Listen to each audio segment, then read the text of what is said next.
عام لوگ چھوٹے چھوٹے، کوئی لوہار ہے، کوئی موچی ہے، کوئی غلام ہے، یہ لوگ اتباع کر رہے ہیں۔ کہ ہرقل نے جو پہلی کتابوں کا عالم تھا تو تھا ہم اتباع الرسل، رسولوں کے پیچھے یہ لوگ چلتے ہیں، باقی لوگوں کو تو ناز حق کی اتباع نہیں کرنے دیتے، اپنے علم پر ناز، اپنے مال پر ناز، اپنے پڑھائی پہ ناز، ڈگری پہ ناز، قوم پہ ناز۔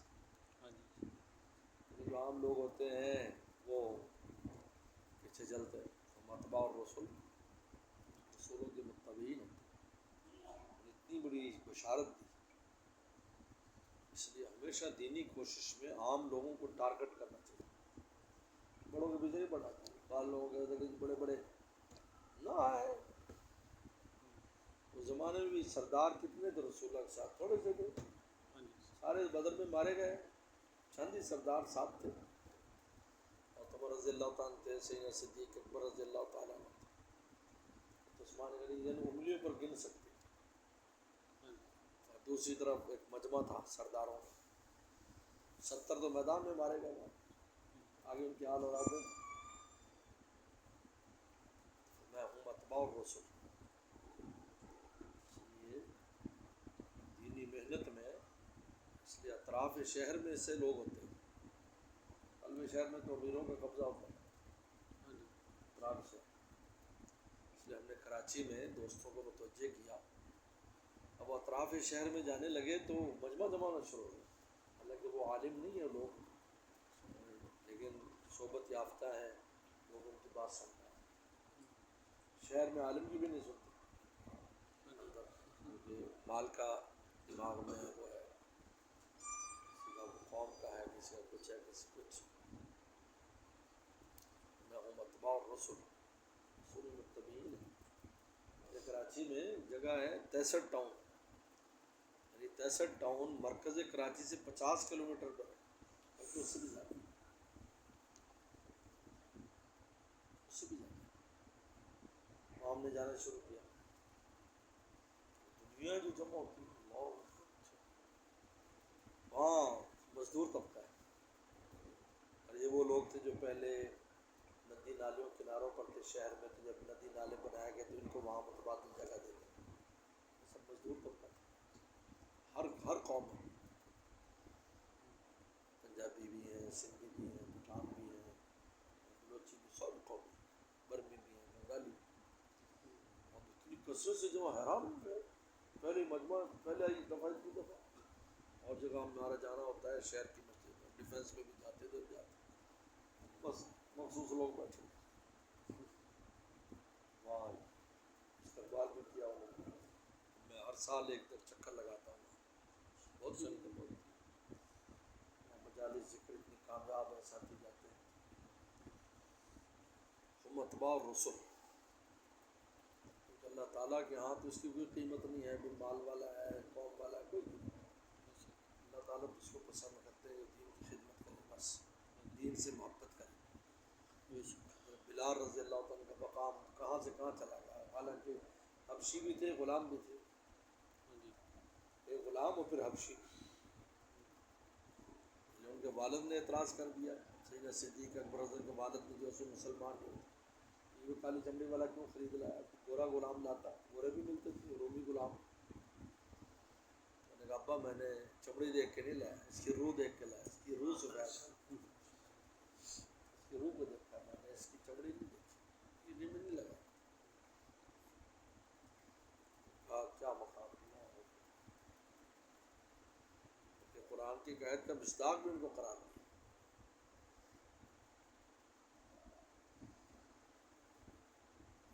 ہے اللہ تعالیٰ کے ہاں تقوی کے ساتھ مقام ہے، تو اس آیت کا مصداق صرف بلال کو ملا، تو بلال رضی اللہ تعالیٰ عنہ مراد ہے اس میں،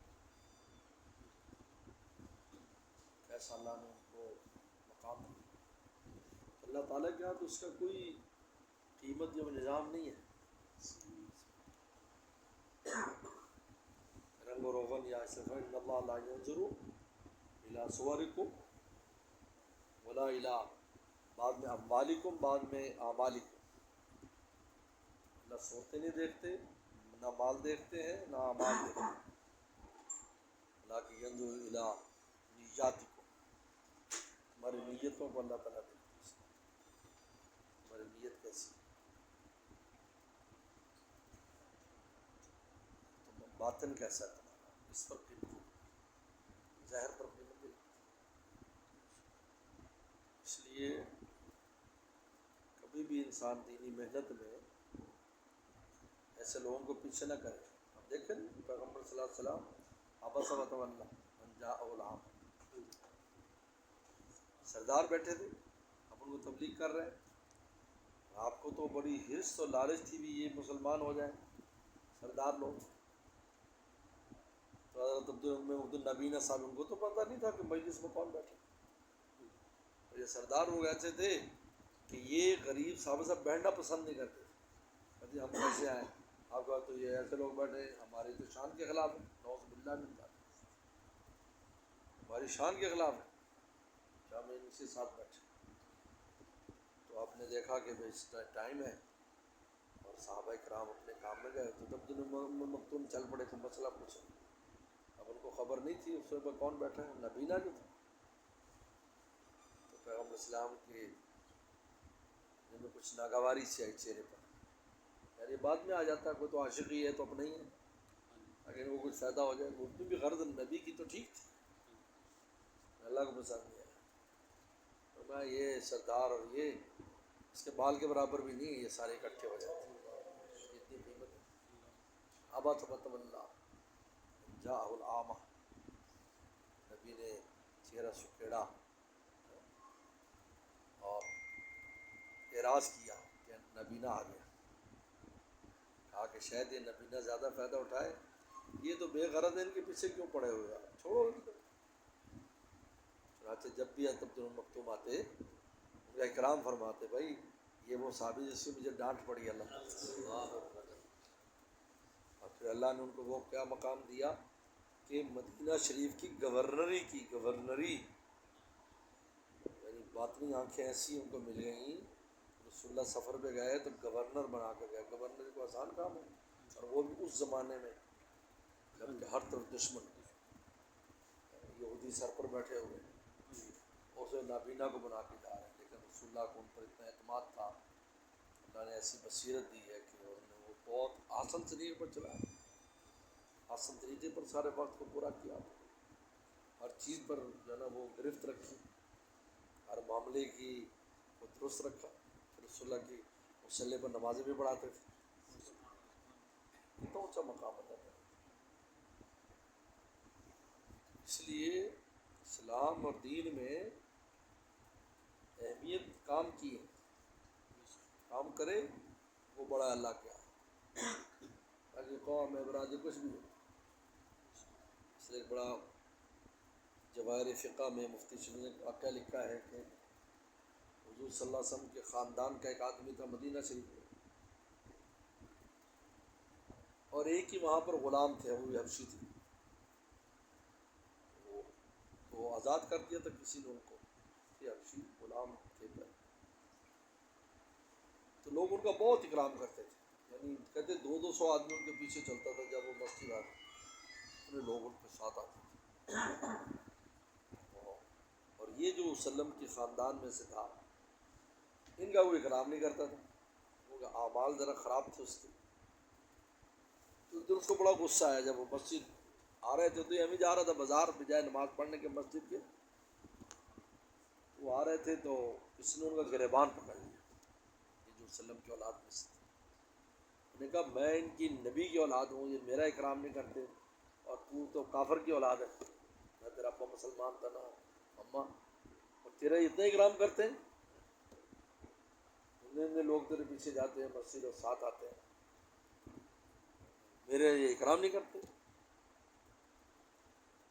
تو انہوں نے بڑے صبر و تحمل سے کہا نہیں مجھے بات کرنا ہے، نے کہا سر آنکھوں پر آپ ہمارے پیغمبر کی اولاد ہیں، میرے سر آنکھوں پر میں تو کچھ بھی نہیں ہوں، جوتیوں کے خاک بھی آپ کے نہیں ہوں، لیکن بات دراصل یہ ہے کہ آپ نے میرے والد والے اعمال اختیار کر لیے ہیں اور میں نے تیرے نانا والے، میں نے آپ کے نانا والے اور تو نے میرے والد والے. اب لوگ تجھے میرے باپ کا بیٹا سمجھتے اور مجھے تیرے نانا کی اولاد سمجھتے. ہوش ہے وہ. اچھا خالی نسب تھوڑی چلے گا، ان اعمال کو اختیار کریں گے تو تب بھی مطلب.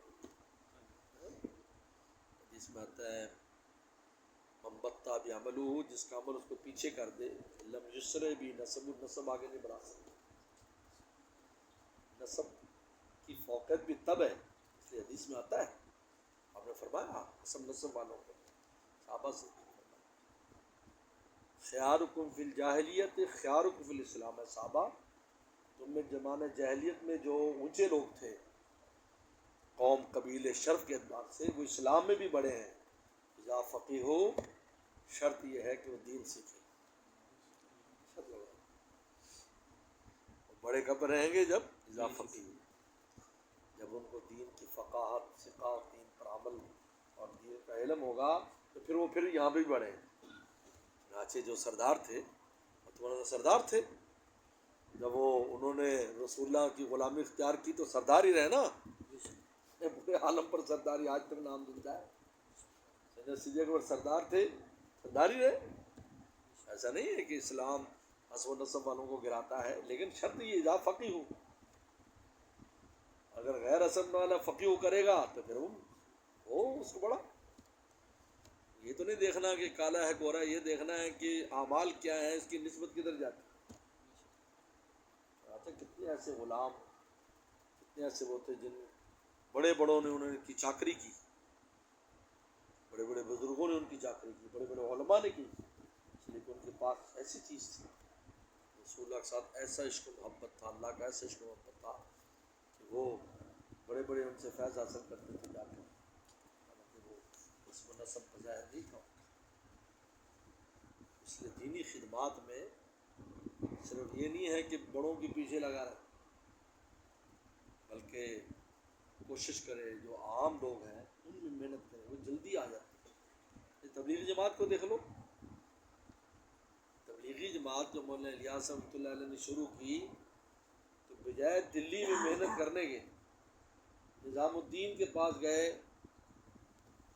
جہاں پر یہ لوگ رہتے تھے. کون سی قوم؟ میواتی رہتے تھے. اب یہ بالکل عام مزدور اور کھیتی باڑی میں رہتے، ان میں محنت کی. اور پھر جب محنت شروع ہوئی تو پھر اس میں بڑے بڑے بھی آ گئے، بڑے بڑے بھی آ گئے. ایک جگہ حضرت نے ایک دفعہ ہنس کے فرمایا کہ کاروں والی بھی تمہارے مرید ہیں کہ نہیں؟ مجھے فرمایا. شروع کی بات. میں کہا حضرت ابھی تو جال میں چڑیا آ رہی ہیں، لیکن چڑیا کو دیکھ کے کبوتر بھی آئیں گے. حضرت بہت میں کہا ابھی تو سارے سائیکل والے مرید ہیں، کوئی موٹر سائیکل والا، کار والا کوئی مرید نہیں. لیکن جب چڑیا آنے لگیں کہ دانا چگنے تو پھر کبوتر بھی آتا ہے، پھر بعض بھی پھنستا ہے، بعض بھی پھنستا ہے. لیکن پھر تو چڑیا آتی ہے.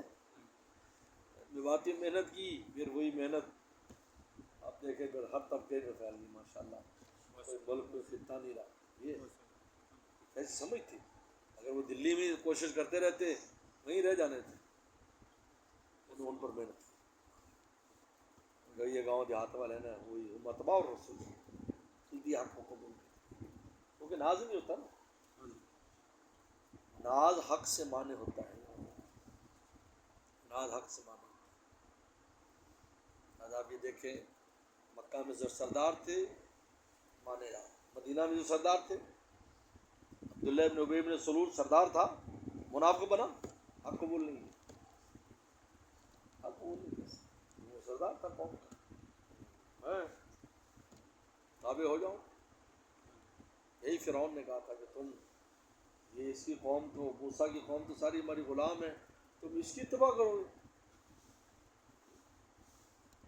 قوم مولانا عابدون، اس کی قوم تو ہماری غلام ہے، ہم اس کے پیچھے چلے کیسے ہو سکتا ہے؟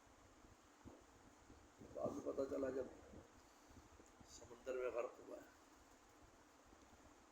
اللہ